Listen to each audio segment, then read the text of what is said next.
नमस्कार। आजचा 7वा दिवस, माता काल रात्रीचा दिवस आणि आजची वनस्पती आहे नागदमणी।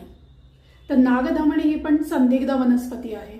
काही जण मुरवेला नागदमणी म्हणतात, पण प्रामुख्याने कोकणामध्ये जिला नागदमणी म्हणतात ती आहे क्रायनम एशियाटिकम। तर आज आपण तिचेच गुणधर्म बघूया। ती रसानं मधुर आहे, कटू तिक्त आहे, म्हणजे काहीशी कडू तिखट अशी आहे आणि तिचा विपाकही मधुर आहे। ती जखमेमध्ये वापरतात। चक्रमर्द बीजाबरोबर एकत्र करून तिचा त्वचा विकारामध्ये लेप केला जातो। कानांच्या विकारावरही ती प्रामुख्याने वापरली जाते।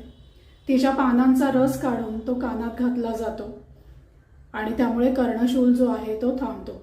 आणि हा फक्त बाह्य कर्णशोथ असेल तरच तो थांबतो। आतल्या कानामध्ये जर काही इजा झालेली असेल तर कानामध्ये कुठल्याही प्रकारचा रस घालू नये किंवा वैद्यांच्या सल्ल्याशिवाय कानामध्ये कुठल्याही प्रकारचं औषध घालू नये। मूत्रकृच्छामध्ये तिचा वापर होतो कारण ती मूत्रल आहे, मलनिस्सारक आहे, मलाला स्वच्छ करते ती। आणि सगळ्यात महत्त्वाचं म्हणजे सर्पविषावर किंवा एकंदरीत विषचिकित्सेमध्ये तिचा कोकणामध्ये प्रामुख्याने वापर केला जातो। तिच्या पानांचा रस जो आहे त्याने नस्य केलं जातं, त्या नस्यामुळे उलटी होते किंवा मुलांचा काढा दिला जातो, त्यामुळे ही उलटी होते आणि विष जे आहे ते शरीरातून बाहेर पडतं।